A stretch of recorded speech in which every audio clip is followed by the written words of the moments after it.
Muy bien, buenas noches con todos, con todas. Qué alegría que estemos una vez más acá reunidos. Vamos a iniciar ahora sí con la lectura del Cuervo de Edgar Allan Poe. Nos ha tenido en bastante expectativa este pequeño poema porque es la primera vez, por cierto, que vamos a leer un poema aquí en comunidad. Siempre hemos leído novelas o cuentos cortos, ¿no?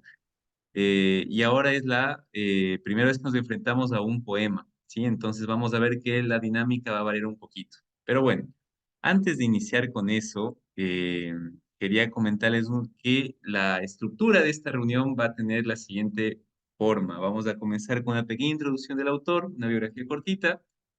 Luego de esa biografía muy cortita, para un poco tener una idea de dónde estamos pisando, vamos a pasar a leer todo el poema, ¿sí? A dos voces. Y después de leer todo el poema a dos voces, que lo vamos a terminar posiblemente hoy, sí, hoy lo acabamos porque no dura más de 15 minutos leerlo todo, vamos a ir leyendo parte por parte, y vamos a ir como extrayendo todo lo que más podamos, todas las reflexiones, toda la riqueza, parte por parte del poema. Entonces, la idea es tener primero una idea general de todo, del texto, y después ya irlo como desmenuzando. Em, y al final tenemos nuestras salas, nuestras mini salitas para ir comentando qué nos ha gustado, cómo nos hemos sentido, en fin, ya sabemos que vemos un poco más lo existencial. Y con eso terminamos la reunión de día. Yo les había compartido en el WhatsApp dos pequeñas imágenes con vocabulario.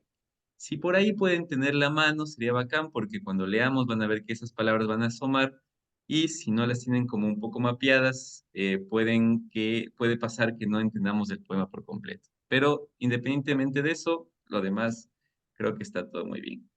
Así que antes de iniciar ya con la biografía entonces de Edgar Allan Poe, quería leerles un extracto de una narración sobre la lectura, sobre lo que significa leer en un libro que lo escribió este autor, Mariano Pérez Carrasco, que se llama La palabra deseada.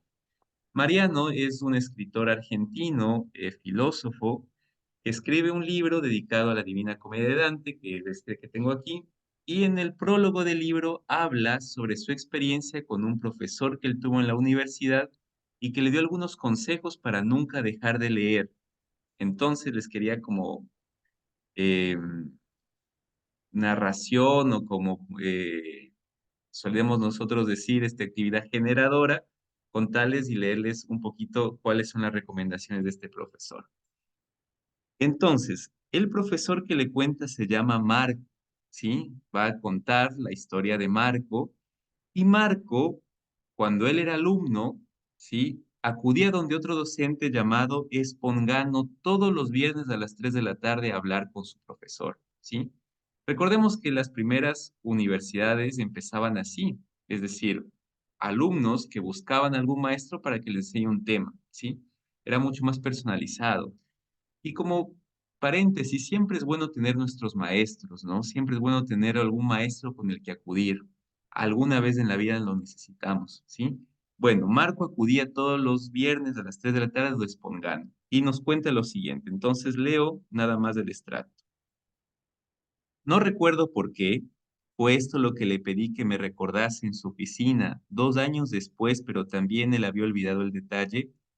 Comenzó a contarme acerca de su maestro Raffaele Spongano, notable filólogo, profesor de Studium Bolognese y jovencísimo fundador de la Universidad de Salento. Cuando Marco le hacía una visita los viernes por la tarde, el ya anciano profesor le aconsejaba leer sin intención, sin ninguna finalidad. La verdadera lectura, decía Spongano, no tiene más fin que sí misma y sobre todo no tiene una utilidad inmediata. Cuando se lee para algo, estas eran sus palabras, se llena el estómago, pero se vacía el alma. Y lo dice en italiano, si riempie lo stomaco, ma si svuota l'anima. Se llena el estómago, pero se vacía el alma.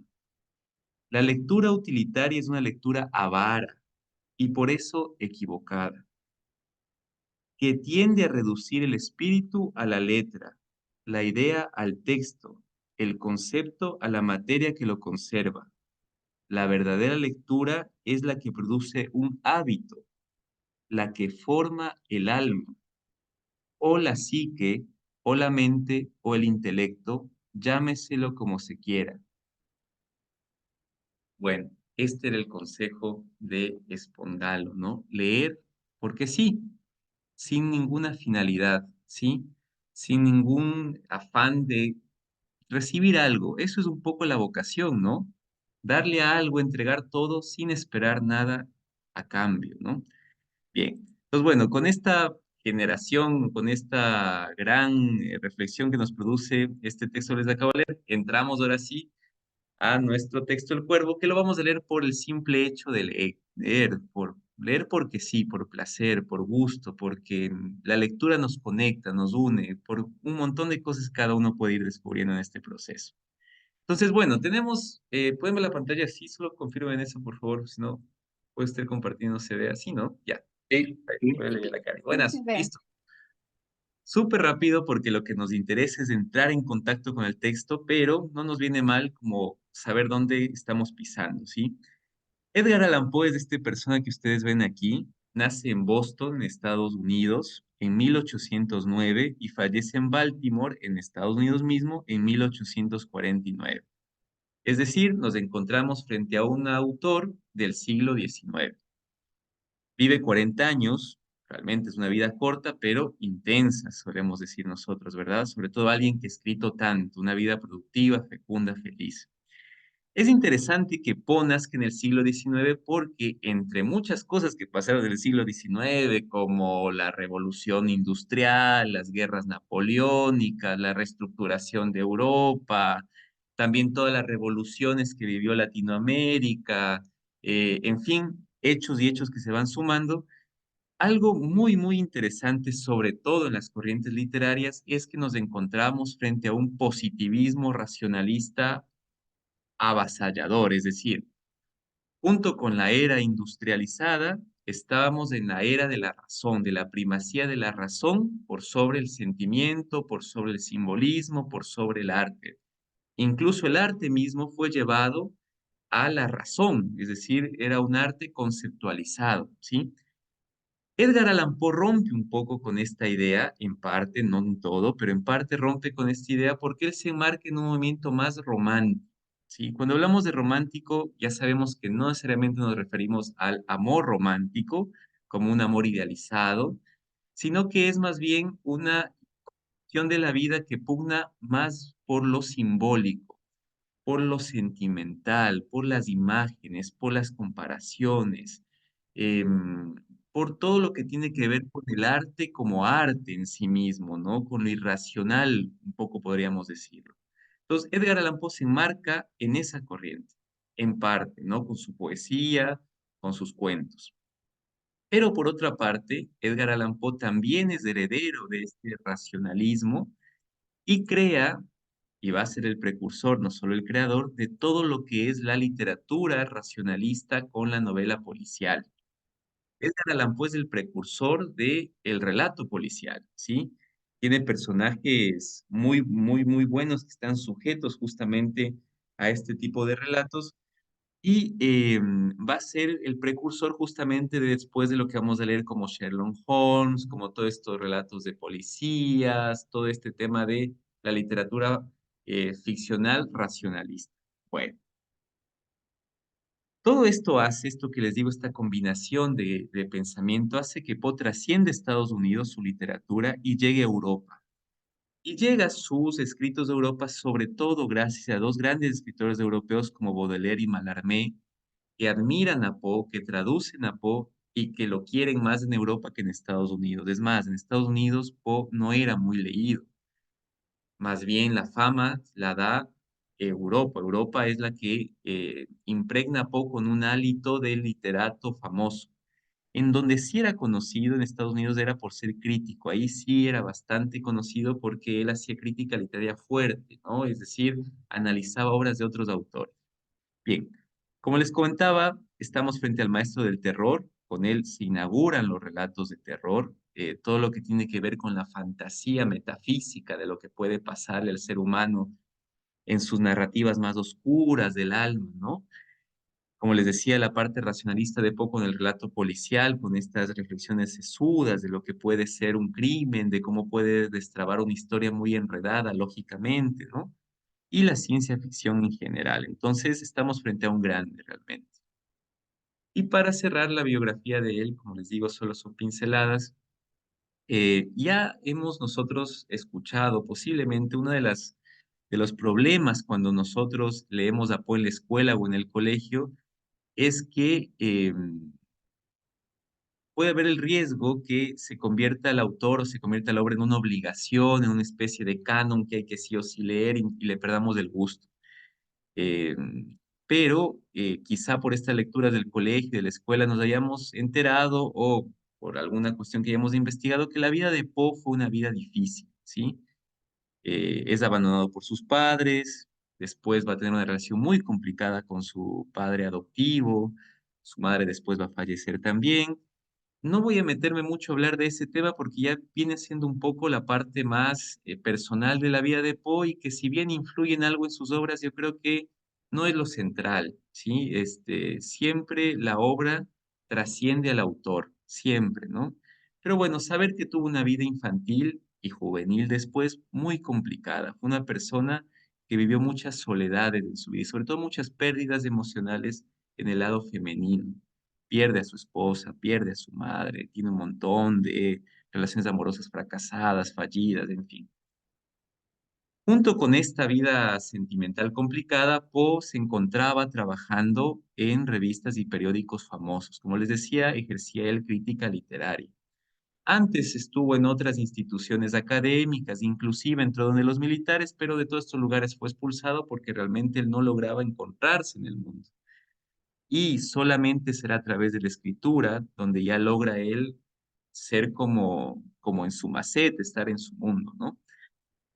Fallece lamentablemente también a los 40 años, como les decía, en situación de calle. Y cuando pongo situación de calle es un amplio abanico de cosas que le suceden a Poe, que también no quiero entrar porque ya lo podemos ir viendo nosotros por nuestra cuenta, pero se dice que a Poe se lo encuentra, por ejemplo, después de haber consumido una gran cantidad de drogas en la calle, se lo lleva al médico, al hospital y fallece, ¿no? Entonces, también incursionó mucho en en el ámbito de las drogas, del alcohol, de los vicios, ¿no? No es raro descubrir un autor que después de tener una vida intensa y una sensibilidad tan grande, incurra en este tipo de sustancias como para poder sobrellevar la vida que a veces se presenta dura. Pero en fin. Independiente de su vida, dejó una obra hermosísima, enorme. Les invito a que puedan algún rato, ya después que leamos aquí El Cuervo, curiosear y chismear sus cuentos cortos, sobre todo El Gato Negro es uno de los cuentos más famosos, El Corazón Aleatorio es buenísimo, El Pozo y el Péndulo es una novela de suspenso y de terror que a uno le tiene desde el inicio, así como ¿y qué va a pasar? Y la narrativa, La Carta Robada, Los Crímenes de la Calle Morgue, todos son narrativas bastante interesantes. Y bueno, y ahora, ya de la vida de Poe, de sus cuentos, aterrizamos a su poema, porque también fue un poeta, escribió poesía. Ahora justo vamos a leer el poema más famoso de él, y en realidad El Cuervo es el poema que le catapulta a Poe a la fama, ¿sí? Aparece El Cuervo por primera vez el 29 de enero de 1845 en un periódico de Nueva York, el Evening Mirror, causando un impacto inmediato y dando a su autor una gran notoriedad. Sobre todo, llama la atención dos cosas del poema. Eh, una va a ser la investidura de la poesía no romántica, es decir, ya no va a ser un poema dedicado necesariamente a un amante, sino al recuerdo fallido de un amante. Y lo otro, la gran cantidad de referencias que hace a literatura clásica, unido a una sonoridad que parecerían como de pasos, dicen. Tiene un nombre específico esto, es un tipo de rima que no lo vamos ahorita a ver, pero quizá nos convenga ahora que lo vamos a escuchar también en inglés, darnos cuenta que cuando uno lee el poema en inglés y sigue el paso del poema, parecería que uno está en una rima o, ya lo vamos a explicar un poco mejor, pero parecería que es como cuando uno lee como si alguien estuviera caminando. Eso le da un ambiente al poema muy interesante.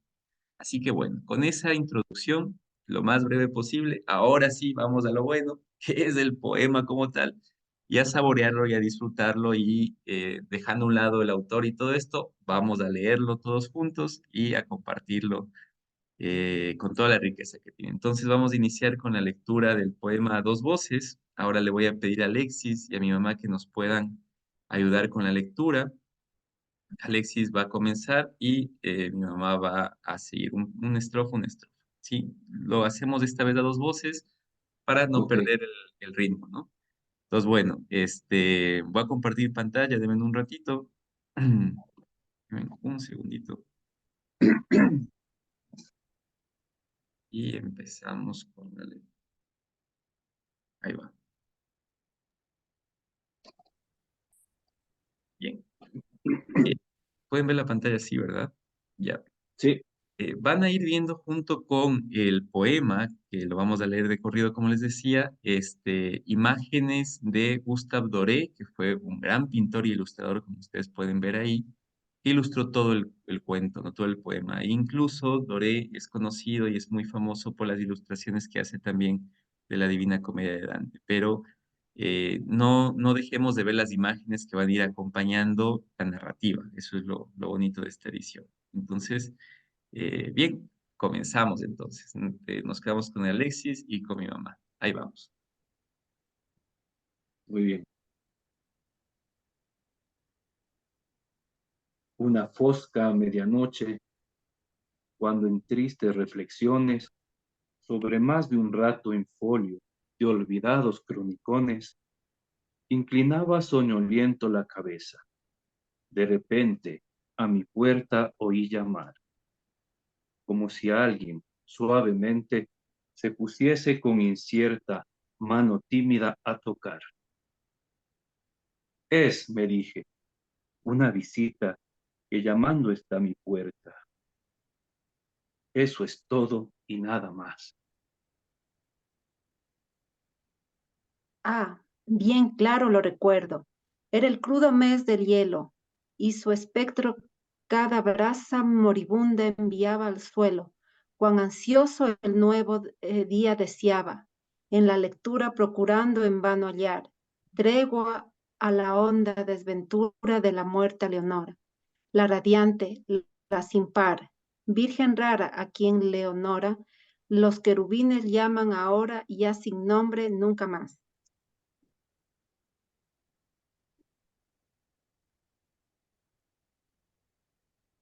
Y el crujido triste, incierto de las rojas colgaduras, me aterraba, me llenaba de fantásticas pavuras, de tal modo que el latido de mi pecho palpitante, procurando dominar, es sin duda un visitante, repetía con instancia, que a mi alcoba quiere entrar, un tardío visitante a las puertas de mi estancia.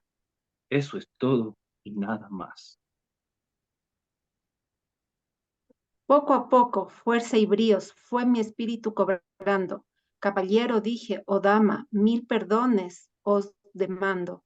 Mas el caso es que dormía y con tanta gentileza me viniste a llamar, y con tal delicadeza y tan tímida constancia os pusiste a tocar, que no oí, dije, y a las puertas abría al punto de mi estancia, sombra solo y nada más.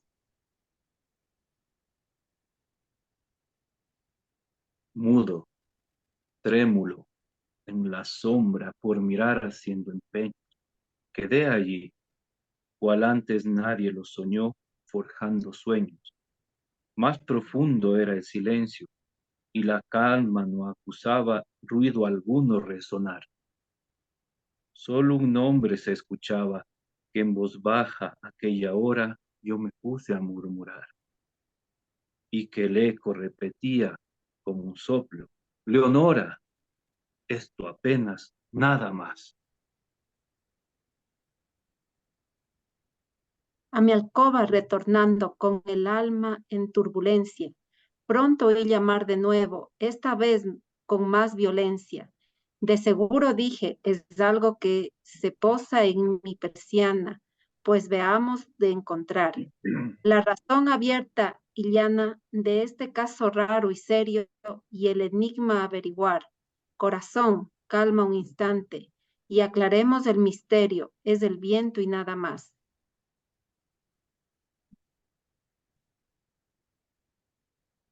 La ventana abrí, y con rítmico aleteo y garbo extraño, entró un cuervo majestuoso de la sacra edad de antaño, sin pararse ni un instante, ni señales dar de susto, con aspecto señorial, fue a posarse sobre un busto de Minerva que ornamentaba de mi puerta el cabezal.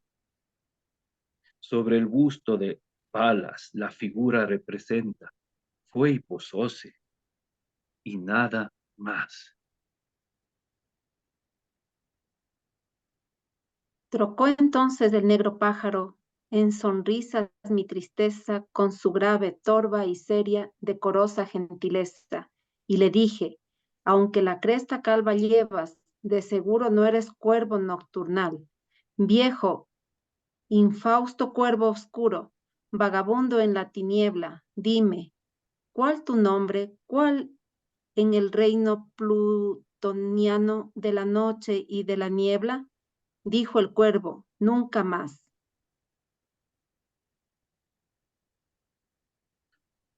Asombrado quedé oyendo así hablar al avechucho, si bien su árida respuesta no expresaba poco o mucho, pues preciso es convengamos en que nunca hubo criatura que lograse contemplar ave alguna en la moldura de su puerta encaramada, ave o bruto reposar. Sobre efigie en la cornisa de su puerta cincelada, con tal nombre nunca más. Más el cuervo, fijo e inmóvil, en la grave efigie aquella, solo dijo esa palabra, cual si su alma fuese en ella vinculada. Ni una pluma sacudía, ni un acento se le oía pronunciar. Dije entonces al momento, ya otros antes se han marchado y la aurora al despuntar. Él también se irá volando, cual mis sueños han volado. Dijo el cuervo, nunca más.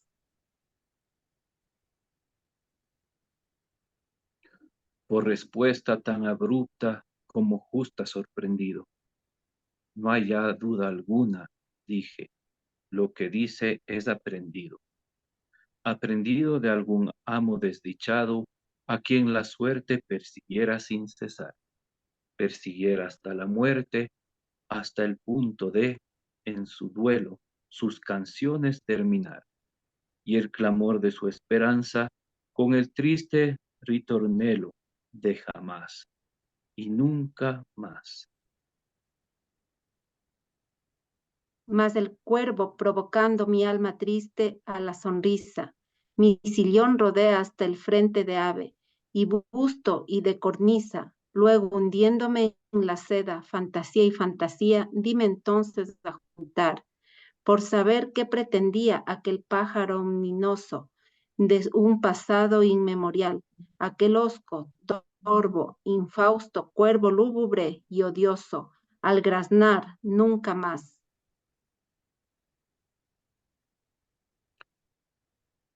Quedé acuesto, investigando frente al cuervo, en honda calma, cuyos ojos encendidos me abrazaban pecho y alma. Esto y más, sobre cojines reclinados, con anhelo me empeñaba en descifrar. Sobre el rojo terciopelo, do imprimía viva huella, luminosa mi fanal. Terciopelo, cuya púrpura, ay, jamás volverá ella a oprimir. Ah, jamás, nunca más.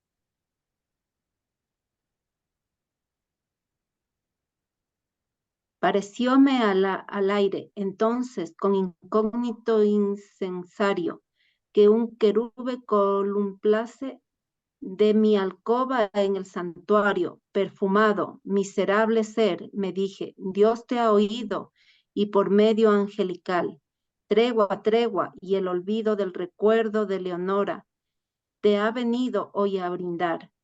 Bebé, bebé, ese nepente, y así todo olvida ahora, dijo el cuervo, nunca más.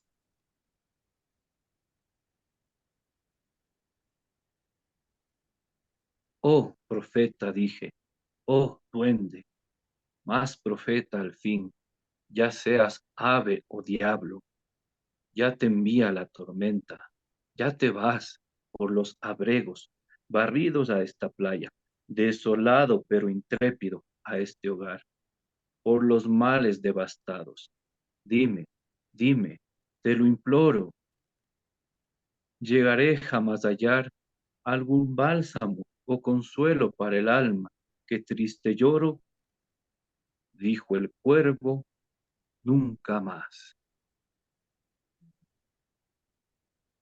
Oh profeta, dije, oh diablo, por ese ancho combo velo de zafir que nos cobija, por el mismo Dios del cielo, a quien ambos adoramos, dile a esta alma dolorida, presa e infausta de pesar, si jamás en otra vida la doncella arrobadora a mi seno he de estrechar, la alma virgen a quien llaman los arcángeles Leonora, dijo el cuervo, nunca más. Esa voz, oh cuervo, sea la señal de la partida. Grité alzándome, retorna, vuelve a tu hórrida guarida, la plutónica ribera de la noche y de la bruma. De tu horrenda falsedad en memoria, ni una pluma dejes negra. El busto deja en paz mi solead. Quita el pico de mi pecho, de mi umbral tu forma aleja, dijo el cuervo, nunca más.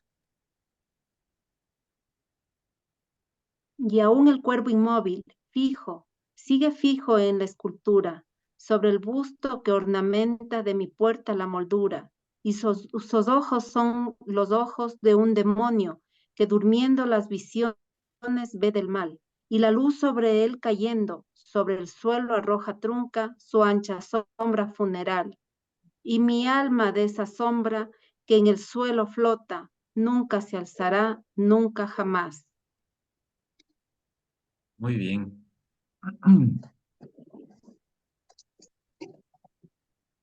Bueno, es potente, ¿no? Este es el cuento, este es el poema. Vamos ahora a ir saboreando parte por parte y vamos hoy día por cuestión del tiempo a analizar o a ir viendo solamente la primera estrofa, ¿sí? Del poema. Entonces, ahora sí, eh, Carlos no está, ¿no, Alexis?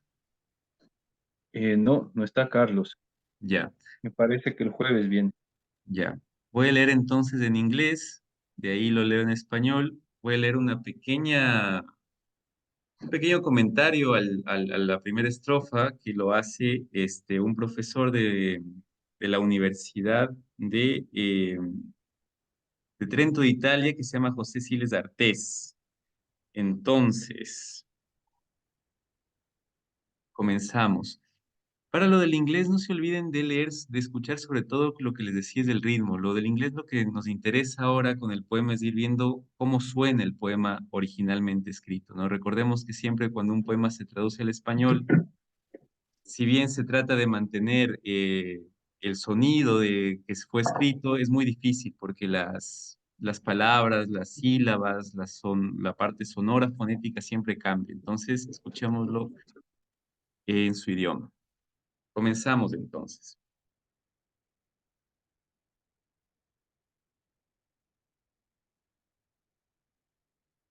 The Raven.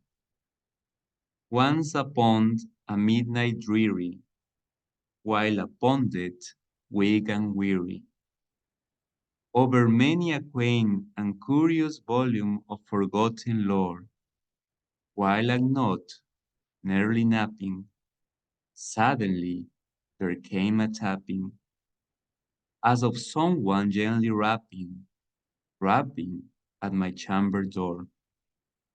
'Tis some visitor I mudded, tapping at my chamber door. Only this and nothing more. Una fosca medianoche, cuando en tristes reflexiones sobre más de un raro infolio de olvidados cronicones, inclinaba soñoliento la cabeza, de repente a mi puerta oí llamar, como si alguien suavemente se pusiese con incierta mano tímida a tocar.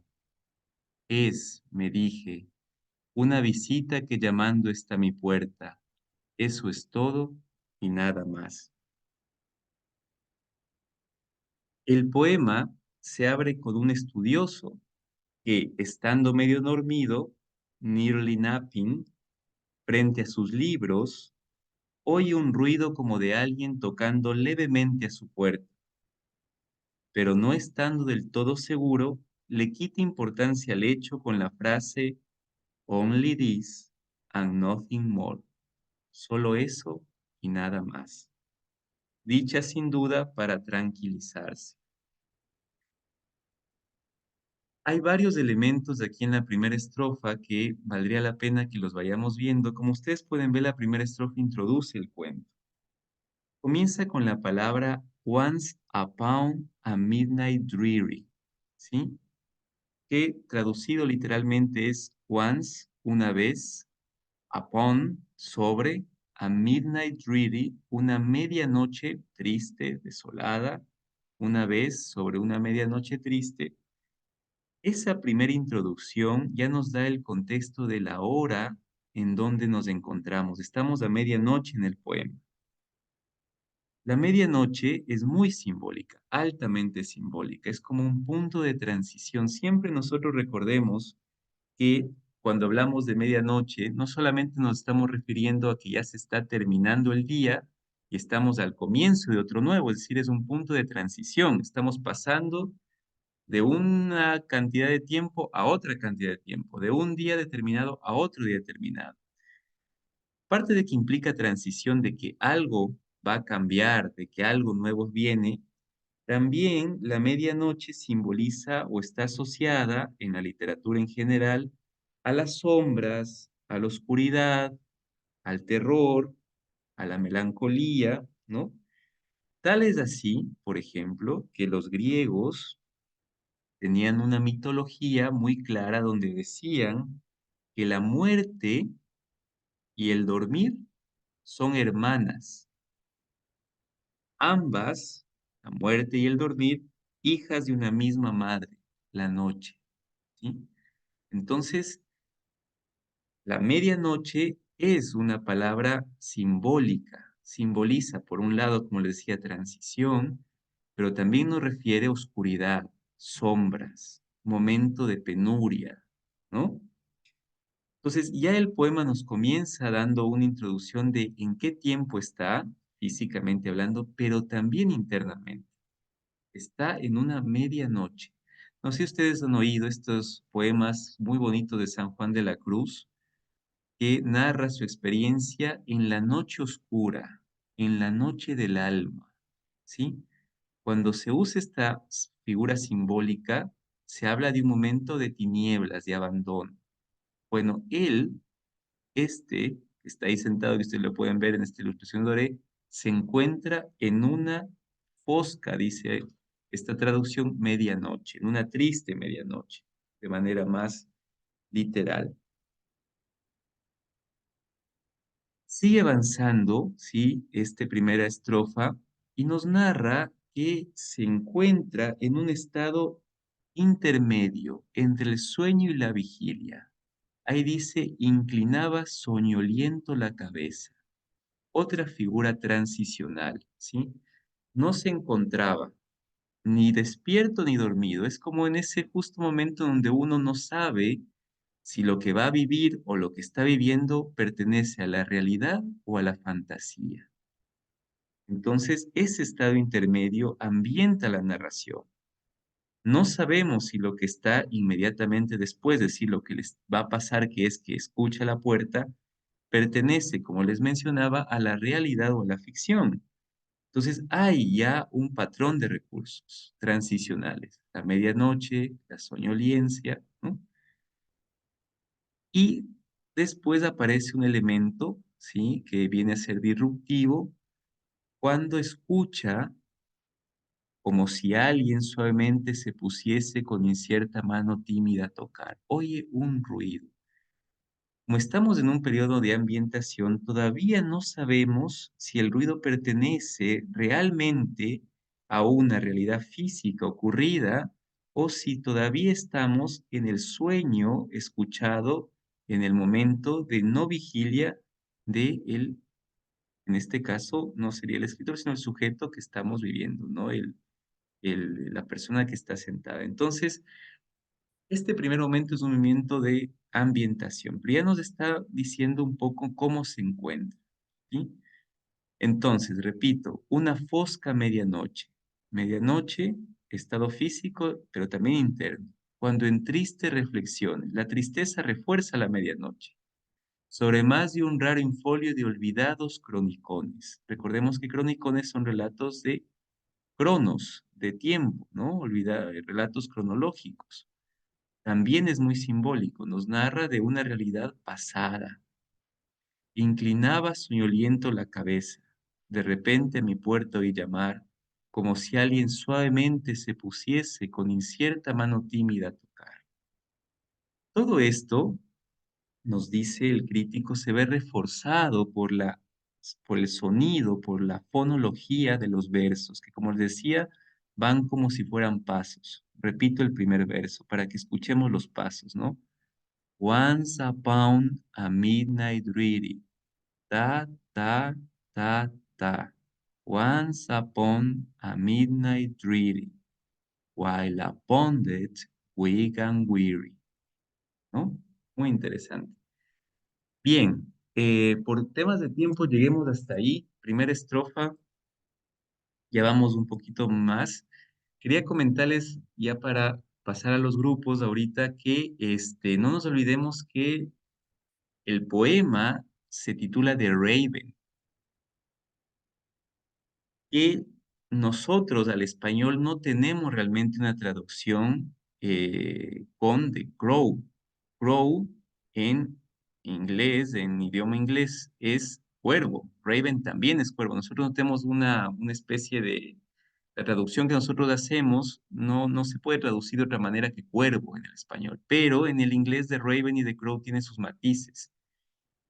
Crow es un cuervo mucho más pequeño que un cuervo de tipo, podríamos decirlo así, mal dicho, ciertamente Raven.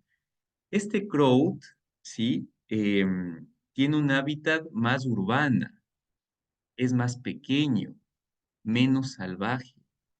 El Raven al que se refiere el texto es mucho más grande, vive en zonas subtropicales, es un ave salvaje, es un ave que no convive con el ser humano, es mucho más espeluznante que el otro. Entonces, el poema hace referencia a este tipo de cuervo, ¿sí? Que nosotros lo podemos ver aquí con mucha claridad y aquí se contrasta muy bien. Este sería un crow, ¿no? Un cuervo normal, común y corriente. Nosotros lo podemos haber visto incluso alguna vez. Y este es un cuervo que del poema, o sea, este es el raven, este es lo que entra al dintel, es una cuestión salvaje, es una cuestión fea, es una cuestión oscura lo que le sucede al narrador en realidad, ¿no? Entonces tomemos también ese contraste como oportuno. Pero bueno, muy bien. Espero que se haya entendido esta primera parte.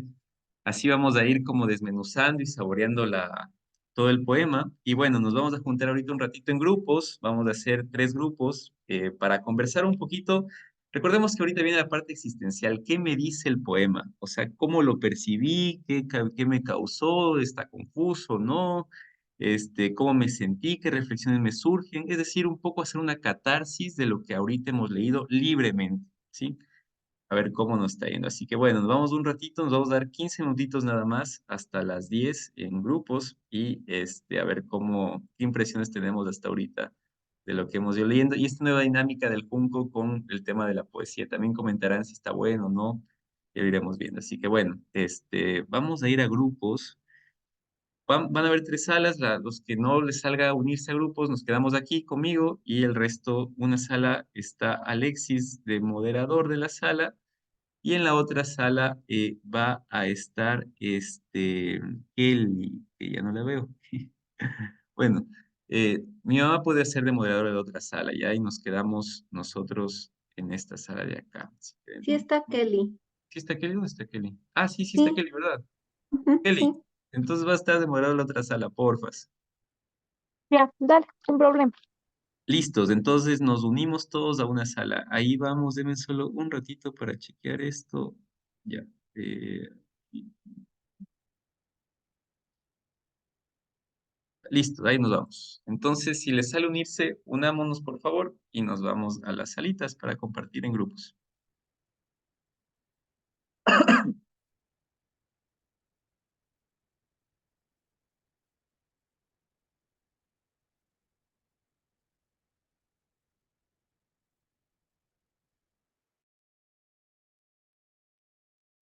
Gente, ¿cómo vamos? Muy bien. Bueno, este es un momento más distendido, más libre. Podemos abrir los micros, nuestras cámaras, sería buenísimo vernos. ¿Cómo les ha parecido? ¿Qué impresión les deja este primer relato? Ya lo hemos leído todo ahorita. Como ven, es súper cortito, es súper potente también.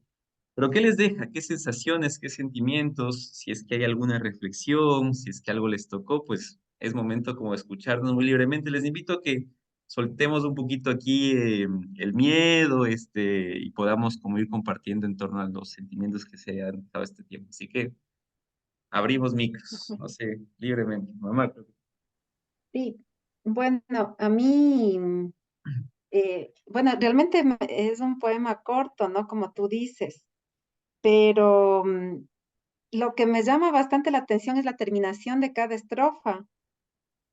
Es como que se repite eso y eso es bastante fuerte, como que dice y nada más y nunca más. Es como esa respuesta que da el pájaro, el cuervo, ¿no? Eso por un lado. Y también digo, el, este chico, me imagino que es un chico el que está, bueno, o el personaje que está viviendo esta situación con el pájaro, ¿no? Debió haber tenido un miedo terrible porque yo me imagino la escena, ¿no? Él debe estar en un lugar como apartado de la ciudad, como, yo me imagino en un lugar como un campo así lleno de árboles, donde no hay casas cerca, solo está él, en un tipo hasta, yo me imagino hasta un como tipo castillo. Entonces, claro, el hecho de que alguien toque a la puerta a la medianoche, o sea, debe ser como algo súper miedoso, ¿no? Y peor si abre y se da cuenta que es este pájaro, porque nosotros siempre a los cuervos como que, al menos yo digo, se le asimila como un símbolo del mal, de la muerte, como un mal presagio. Entonces, sí, pues yo creo que ha de haber sido como bastante miedoso. Y bueno, yo le entiendo, ¿no? Al final del poema, que incluso la persona es como que se queda tirada, o sea, le da un infarto, creo yo, al protagonista. Y también hay otra parte que me llama la atención, que él piensa que es su amada, Leonora, o sea, él piensa que va a entrar alguien, o sea, no sé. Algo ahí hay alguna confusión, pero siento que el cuervo como que él le asimila que le está indicando algo de Leonora, de su amada. O sea, el personaje piensa en su amada, Ujú. algo de eso. Ujú. Sí, Es gracias. como que se enfrenta a sus miedos, digo yo, ¿no? A lo mejor nosotros tenemos nuestros cuervos también, si vamos ya a la vida real, ¿no? Algo así. Ujú. Gracias, qué bonito. Sí, ahora te damos el paso, Tati. Me llama mucho la atención lo último que dijiste, porque, claro, en realidad entra el cuervo y aparece la imagen de Leonora, ¿no? Como tú dices, relacionada, vinculada. Entonces, es interesante porque en realidad es como si un fantasma entrara en la vida, porque estamos hablando de un cuarto, una alcoba, El cuarto es tu lugar de vivir, tu espacio vital. Entra como una especie de fantasma en medio de la noche, un cuervo, que le recuerda un dolor por la pérdida de Leonor, ¿no? Entonces es simbólicamente también muy interesante y solamente ya para reforzar lo tuyo, que también es lo que a mí, en realidad, de todo el texto, lo que más me toca a mí también existencialmente, y es que el cuervo se para sobre, o sea, por encima del busto, dice, de Palas Atenea, de la diosa de la sabiduría. Es como si lo fantasmórico estuviera sobre la razón, ¿no? Se para sobre la razón, está más arriba de la razón. Y así son los fantasmas que tenemos, ¿no? Irracionales. A mí me toca muchísimo porque en realidad hay cosas que uno vive que eh, ocupan cosas que van más allá de la mente, ocupa el corazón, las pasiones, los instintos. Y, Tati, Hola, hola, buenas noches con todos. oye, no te vemos. No, no, está un poquito desarreglada, Ay, ya, está bien. no tan bien. Así, ya, a ver.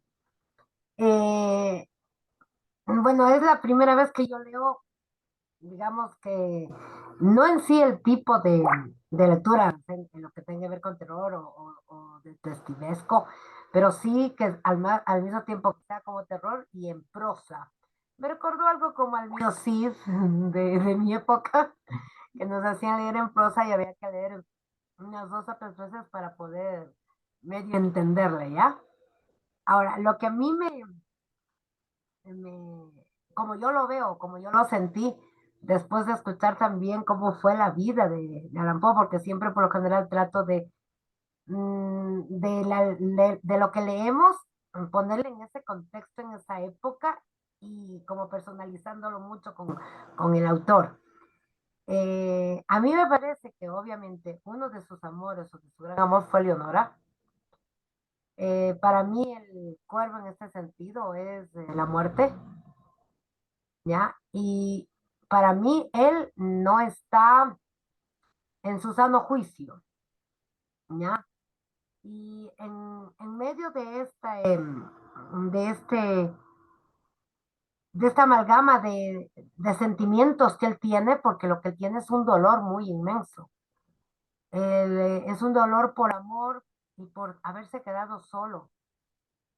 Entonces, para mí, él está con licor, con drogas, con alucinógenos, y es como que a través de estos vicios, él quiso tratar de olvidar a Leonora, pero en lugar de eso se presenta el cuervo, que es como que viene ahora a llamar a él, porque él es como que pide irse con ella. Él quiere encontrar, ¿ya?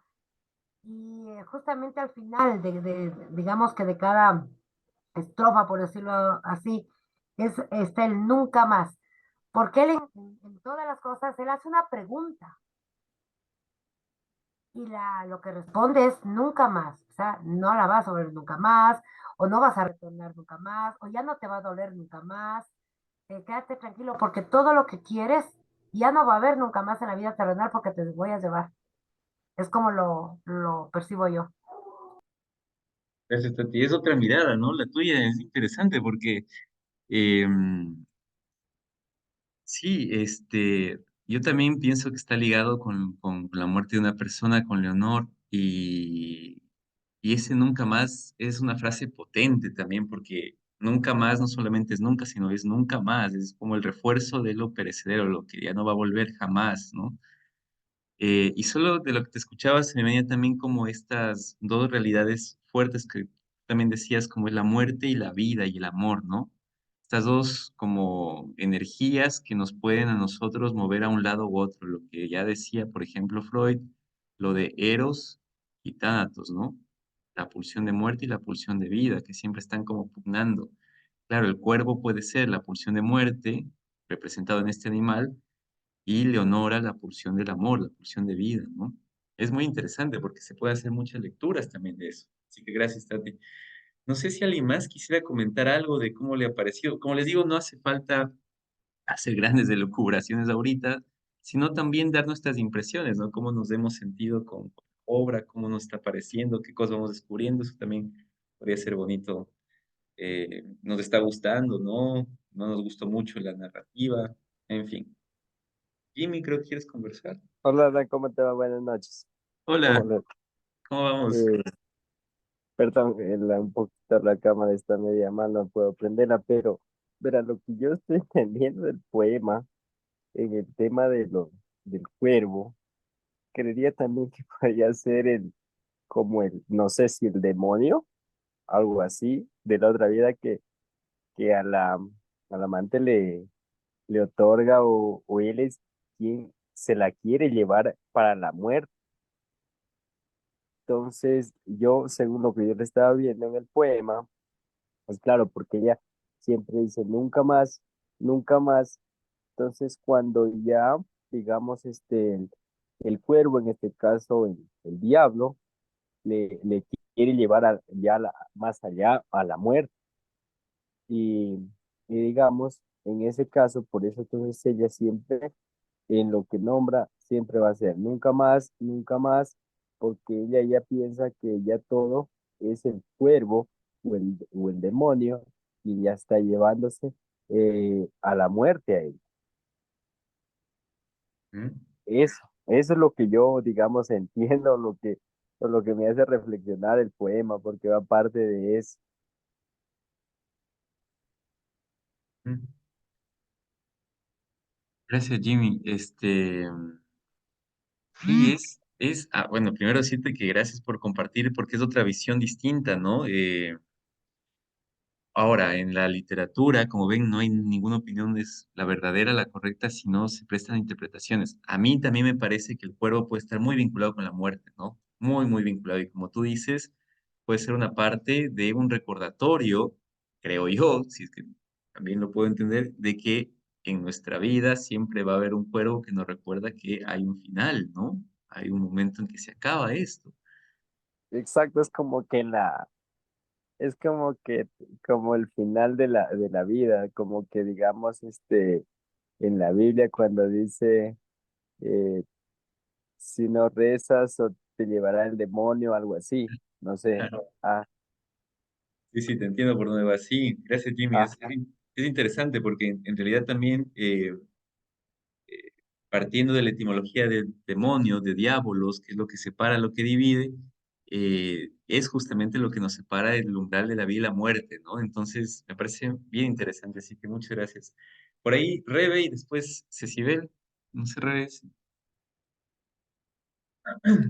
A mí me pareció súper interesante los gráficos, como se los maneja todo en blanco y negro y solamente está en rojo y amarillo o dorado, elementos que se nota que el autor quiere resaltar. O sea, como que siento que cada una de esas pinturas puede llevar un análisis súper profundo, pero yo resalto que también hay mucha luz. O sea, me parece súper interesante el trabajo de este texto, como de amistarte de la muerte, como que lo hace ver de una forma, no sé, como que se la siente, pero no desde un punto de vista del miedo, sino como yo lo sentí, como interesante. Y ya, solo quería compartir lo de las imágenes que están súper lindas. Gracias, Rebe. Sí, y en realidad, ese es un buen punto que has caído en la cuenta y gracias por traerlo también acá al compartir, porque en efecto, el autor resalta mucho con Dorado las imágenes como sagradas de la narrativa, ¿no? Sagradas en el buen sentido, ¿no? En el sentido de lo que está realmente como consagrado a una imagen potente, como el cuervo, como en el momento, yo que sé, de la iluminación de libros, en fin, hay muchas imágenes súper bonitas. eh, y quizá valdría la pena también, como tú dices, irlo viendo desde esa perspectiva, desde la perspectiva de las imágenes y los colores, porque nada es gratuito tampoco, ¿no? Está impregnado ahí. Eh, a mí me encanta la imagen donde está el personaje sentado, Leonor está como muy cerca de él en su caso, y él está con el libro ahí, ¿no? Y ahí es cuando comienza a suceder todo. En realidad, eh, a nosotros antes de darnos cuenta de que hay muerte, tenemos que habernos dado cuenta de que hubo vida. Es la única condición. Pero bueno, ya lo iremos también desmenuzando un poquito cuando vayamos viendo las estrofas, ¿no? Así que gracias, Rebe. Y Cecibel, te escuchamos. Bueno, para mí el cuervo es como la representación del luto y la tristeza, porque el cuervo lo visita cuando él está tranquilo, parece que está tranquilo, relajado. Es como que él ya aceptó eh, la pérdida de Leonora y es como que está aceptando la tristeza más que todo y el luto. O sea, lo aceptó de una forma tranquila y con resignación, eso creo. Gracias, Cecibel. Sí, y en realidad también creo que está muy asociado y justo con lo que tú dices se me ha venido a la mente también y es lo que yo quería compartirles hoy día. El tema de la medianoche para mí es bien importante porque es como el único momento donde él puede hacerse consciente de estas realidades. O sea, yo siento, ya pasando a la parte existencial de qué me dice mi vida, son los momentos de oscuridad, quizá de pesadumbre, de tristeza, de pérdida, donde uno se hace consciente de realidades de las que en el cotidiano se van, se escapan de la vista, ¿no? Como el tema del amor, como el tema justamente del final de la vida, como el tema, yo qué sé, de la tristeza, del nunca más, de la eternidad, en fin, de la fugacidad también. Entonces, y no sé, esto ya es un poco disparatado, pero me toca con lo que hoy estaba viendo, y estaba leyendo un poco sobre el aburrimiento. Y leí hoy día a un filósofo español que se llama Antonio Escotado que decía que la sociedad actual no deja que la gente se aburra, ya no les deja aburrirse, es decir, no experimentan esa sensación de estar aburridos, ¿no? Que es tan necesaria para otras cosas como para crear, ¿no? Ya estamos tan conectados todo el tiempo con redes y esto, para no aburrirnos, que perdemos capacidades humanas, como la capacidad de sentirme aburrido, ¿no? Y eso me parece que es de experimentar la noche también. Entonces, me parece linda la imagen de este sujeto sentado en la noche, ya ni siquiera leyendo, casi entre dormido, experimentando la soledad, experimentando la tristeza, que le permite todo este tipo de creación, ¿no? Puede estar drogado, como decía Tati, pero experimentándolo, ¿no? Eso me parece lindo. Muy bien, no sé si alguien más quisiera agregar algo, si no vamos cerrando ya este momentito. Igual vamos a tener un montón de reuniones para seguir como conversando. Hay muchos elementos bien interesantes que los vamos a ir viendo. No sé si alguien más por ahí, algo que le toque a su vida, de lo que hemos hablado, algún feedback, algo más.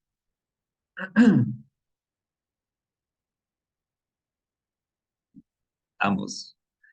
Muy bien, volvemos entonces a la sala general ya para irnos despidiendo, así que déjenme ver, ¿puedo salir de aquí? No. Ya, volvemos entonces, ahorita les hago volver.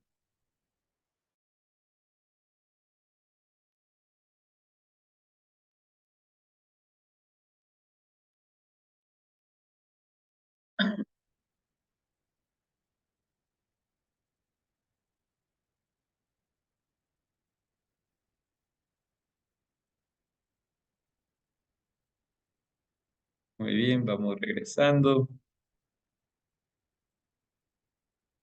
para ya cerrar por hoy día. Está interesante, ¿no? Es una narrativa, la verdad es que es un poema bien, bien bonito.